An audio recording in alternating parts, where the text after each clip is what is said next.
안녕하세요. 딸아이 하나를 키우고 있는 30대 여성입니다. 작년까지만 하더라도 남에게 피해 끼치지 않고 나름대로 떳떳하게 잘 살고 있다고 생각했는데 사이코 같은 남편 때문에 제 일상이 산산이 부서져 버렸네요.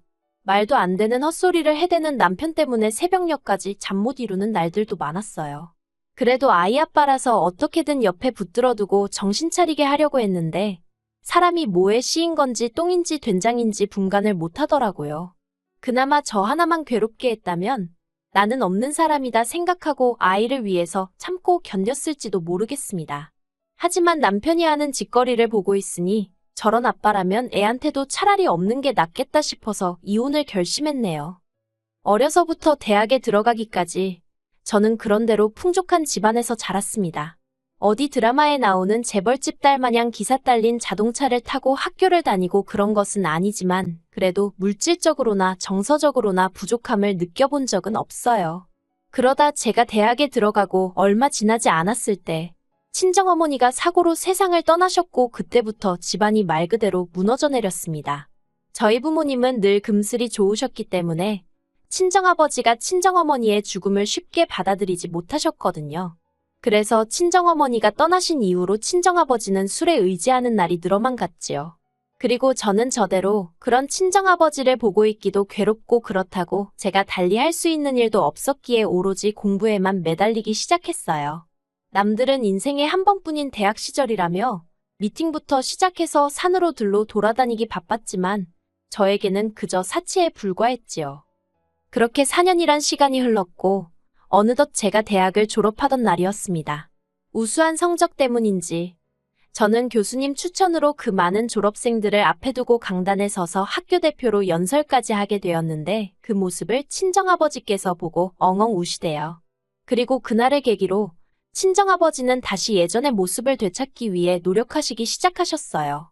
이후로 10여 년의 시간 동안 저는 회사 내에서 승진에 승진을 거듭하며 인정을 받게 되었고 친정아버지는 재기에 성공하셨습니다. 두 사람 다 어느덧 안정세에 들어섰던 거지요. 그리고 하루는 친정아버지께서 먼저 저에게 이제 당신에 대한 책임감 같은 건 벗어던지고 제 인생을 찾으라는 거예요. 사실 친정아버지께 말한 적은 없지만 언젠가 제가 시집이라도 가면 친정아버지는 혼자 되실 거란 사실이 그게 늘 마음이 쓰였거든요. 그래서 결혼은 고사하고 연애는 생각해 본 적도 없었는데 친정아버지께서 이미 제 생각을 전부 눈치채고 계셨던 모양이 돼요. 그리고 얼마 후 아버지의 권유로 소개팅이라고 해야 할지 맞선이라고 해야 할지 아무튼 남자를 만나보게 되었어요. 아버지 지인의 친척의 아들이라나요. 시청에서 일하는 공무원으로 사람임 성실하고 우직하다는 얘기만 듣고 나간 자리였습니다. 솔직히 연애를 한 번도 해보지 않았던 저로서는 그런 자리가 많이 어색했어요. 그런데 남편 쪽에서 어떻게든 분위기를 재밌게 띄워보려고 노력하고 있다는 것 정도는 알겠더라고요. 그리고 돌이켜 생각해보면 이후로도 남편이 만남이라던가 연락이라던가 먼저 이끌어갔고 저는 따라가는 듯한 모습으로 연애를 했네요. 그러다 결혼 이야기가 나왔는데 친정아버지가 워낙에 남편을 마음에 들어 하셔서 그냥 결혼하는 게 당연히 맞다고 생각했던 것 같아요. 남편은 탄탄한 직장을 다니고 있기는 했지만 10년 차였음에도 불구하고 연봉이 4천 정도였어요. 전 7천 정도 받고 있었고요. 그리고 시부모님은 수도권에 거주하고 계셨는데 아버님은 작은 사무실에 다니셨고 어머님은 파트타임 일을 하시는 평범한 집안이었습니다. 반면에 경제적인 측면만 보자면 저희 친정아버지는 월에 1,000 정도는 벌고 계셨어요. 주말에는 친구분들과 골프도 치시고 여행도 다니셨고요. 하지만 여러 가지로 나은 조건에도 불구하고 제게 친정어머니가 안 계시단 이유로 친정아버지는 늘 제가 시부모님에게 미움을 사진 않을지 싫은 소리를 듣진 않을지 걱정을 많이 하셨어요. 그래서 결혼할 때도 한사코 괜찮다는 저를 만류하시고는 30평대 아파트를 해주셨지요. 그렇게 결혼을 하고 한동안은 여러 가지로 안정된 생활을 해나갔어요. 열렬히 사랑해서 한 결혼은 아니었어도 드디어 내 가정이 생겼다는 만족감도 컸고요. 시부모님도 저를 복덩이라 부르며 예뻐해 주셨지요. 하지만 소위 집해온 끝발이라고 해야 하나? 그런 건 얼마 안 가더라고요. 어느샌가부터 저는 친정어머니가 없었으니 집 정도는 해오는 건 당연한 거였고 남편은 장모사랑도 못 받는 불쌍한 사람이 되어 있었거든요. 그뿐만이 아니었습니다. 일적으로나 뭐로 보나 제가 남편보다 훨씬 바쁜 상황이었는데도 어머님은 툭하면 별것도 아닌 이유로 저만 오라가라 하시대요. 남편이 굴러코 하는 김장김치를 좋아하니 와서 배워라. 이모님 오셨으니 와서 인사드려라. 말이 좋아 인사드리는 거지. 와서 이것저것 잔심부름하란 부름이었지요. 그렇다 보니 이러려고 결혼한 건가 싶은 생각에 지치고 우울해지고 차라리 혼자 사는 게 낫지 않을까 하는 생각도 들대요. 그래도 친정아버지가 걱정하실까봐 차마 이혼은 엄두가 나질 않았어요. 그러다 결혼 생활 2년 만에 아이를 갖게 되었습니다. 원래 아이를 가질 생각은 없었는데 그날따라 회식하고 온 남편이 어찌나 달려들던지 도무지 제 힘으로 어떻게 밀어낼 수가 없었거든요. 그런데 그렇게 임신이 되었더라고요. 다른 여자들은 임신했다고 하면 좋아하고 기뻐하던데 저는 그런 감정보다는 제가 좋은 엄마가 될 수 있을지 걱정이 컸어요. 그래도 남편을 비롯해 양가의 임신 소식을 알리니 다들 제 예상보다 훨씬들 좋아하더라고요. 그래서 다시 한번 제 결혼 생활에 있어서 의지라고 해야 할지 마음을 다잡았네요. 그러다 작년이었어요. 친정아버지가 사업을 정리하시고 이후로 부쩍 적적해 하셔서 제가 자주 찾아뵙던 시기였지요. 친정아버지가 사업을 정리하신 이유는 언젠가부터 어려운 이웃들을 돕기 위한 사회활동을 해보고 싶으시다 하셨거든요. 이미 노후 준비도 다 되어 있으셨고 저도 저대로 제 밥벌이는 넘치게 하고 있었으니 아버지의 꿈을 응원해드리고 싶대요. 그래서 제가 조금 부추긴 면도 없잖아 있습니다. 그런데 막상 정리하고 나니까 어딘가 허전하다며 아쉬워하시길래 제가 틈틈이 찾아뵌 거예요. 그리고 그 시기에 남편은 한창 운동에 열을 올리고 있었습니다. 당시 바디 프로필이라고 해서 근육을 만들어서 사진을 찍는 게 유행이었는데 자기도 그걸 해야겠다면서요. 그래서 한 번 할 때마다 8만 원씩이나 내가면서 일주일에 3번씩 헬스장을 다니대요. 대충 계산해봐도 한 달에 100만 원은 우습게 깨지더군요. 하지만 제가 그렇게까지 해야겠냐고 하니까 자기가 돈만 벌어오는 기계냐면서 자기도 자기 좋은 것 좀 하고 살게 내버려두라고 말 그대로 생난리를 치는 거예요. 어처구니가 없어서 그래 마음대로 해라 하고 내버려뒀습니다. 솔직히 그것도 한두 달이지 하면 얼마나 하겠냐 싶었으니까요. 그런데 이게 웬걸. 하루는 남편이 할 이야기가 있다더니 공무원을 때려치고 헬스장을 해야겠답니다. 자기가 운동을 몇 달 해보니까 적성에 너무 잘 맞는다면서 자기도 자기 좋아하는 일을 업으로 삼고 싶다고요. 그렇지만 저는 남편이 안정적인 직장을 포기하겠다는 것도 걱정스러웠고 무엇보다 헬스장을 열 만한 여유가 없었거든요. 그래서 제가 현실적인 조건들을 조목조목 갖다 대며 안 될 것 같다고 했지요. 그랬더니 남편이 저더러 진지하게 생각해보지도 않고 무조건 안 된다고 하는 게 어딨냐면서 떼를 쓰는 거예요.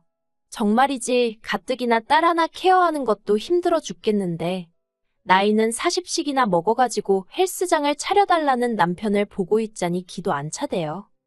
그러더니 급기야 남편이 미친 소리를 했습니다. 그날은 친정아버지 생신이라서 저와 남편 그리고 딸애까지 다 같이 모여 식사를 했는데요. 남편이 뜬금없이 저희 아버지더러 장인어른 많이 외로우시죠 하고 말을 꺼내는 거예요. 평소엔 생전 살가운 말 한마디 하지 않던 남편이라서 갑자기 왜 저러나 싶어 제가 남편을 쳐다봤습니다. 그런데 남편은 마치 준비라도 해온 듯이 저나 아버지의 반응에는 아랑곳하지 않고 계속해서 자기 할 말만 이어가더라고요. 남편이 장인어른 이참에 친구분들 많이 계신 곳으로 이사를 하면 어떠세요 하길래 제가 그게 어디냐고 어디 고향으로라도 내려가시라는 얘기냐고 물었습니다. 그러자 남편이 한다는 소리가 요새는 요양원도 잘 되어 있다대요 그러는 거예요. 순간 남편이 미쳤나 싶어서 요양원이 뭐 하는 덴지 몰라서 그러냐고 제가 화를 냈어요.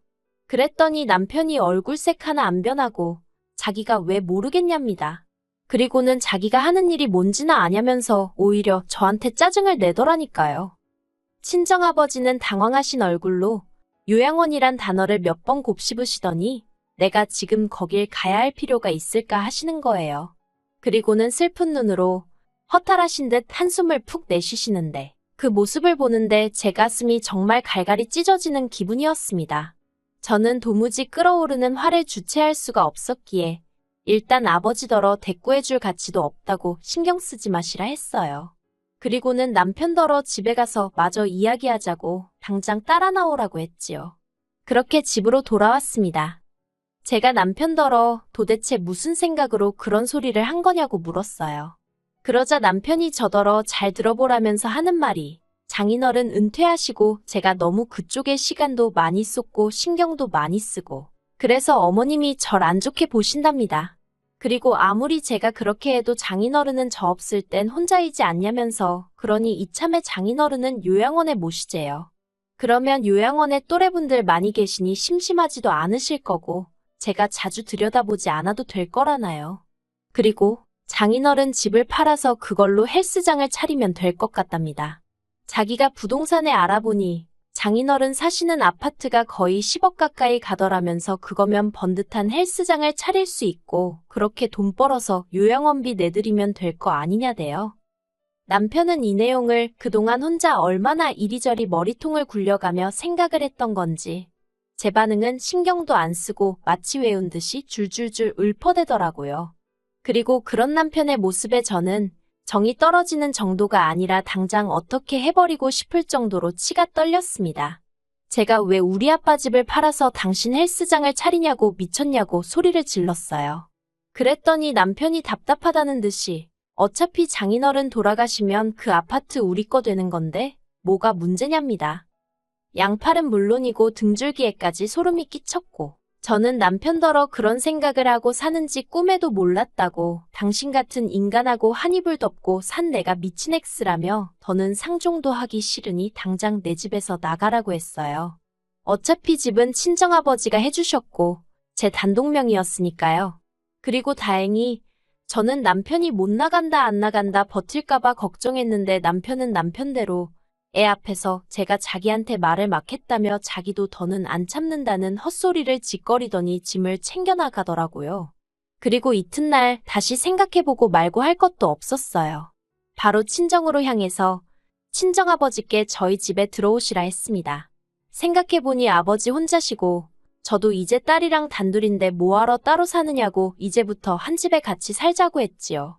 그러자 아버지는 사위가 싫어하지 않겠냐며 씁쓸해하셨고 제가 그런 인간 신경 쓸 필요도 없다고 했어요.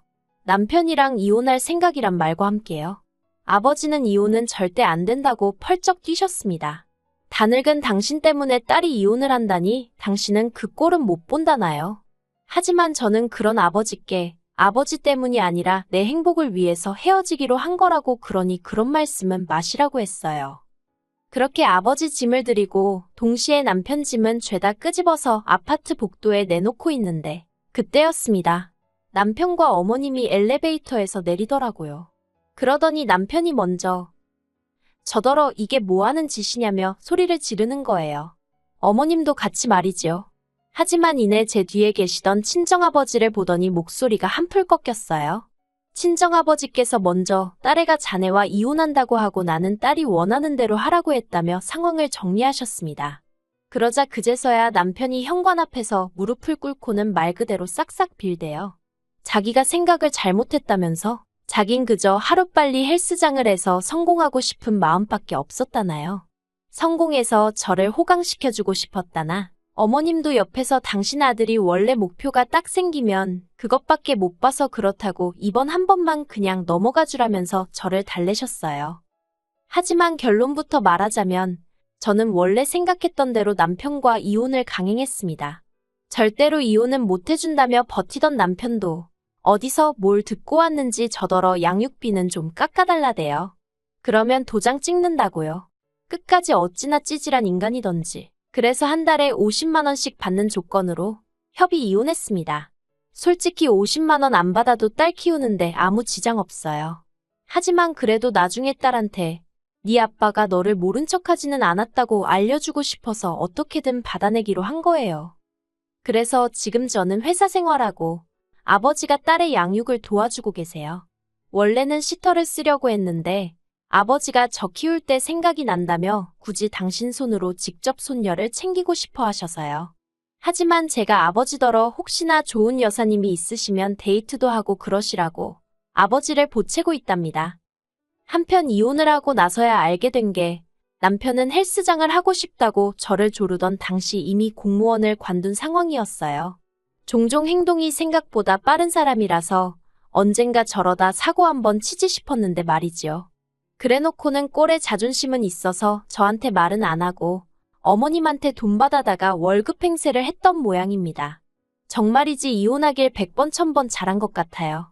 가끔 딸애가 아빠는 언제 오냐고 찾을 때면 미안한 마음이 들지만 그래도 딸애가 자라서 이 모든 사정을 알고 나면 저를 이해해 주리라 믿어요. 앞으로는 제가 기둥이 되어 아버지와 딸애를 지키며 살아가겠습니다.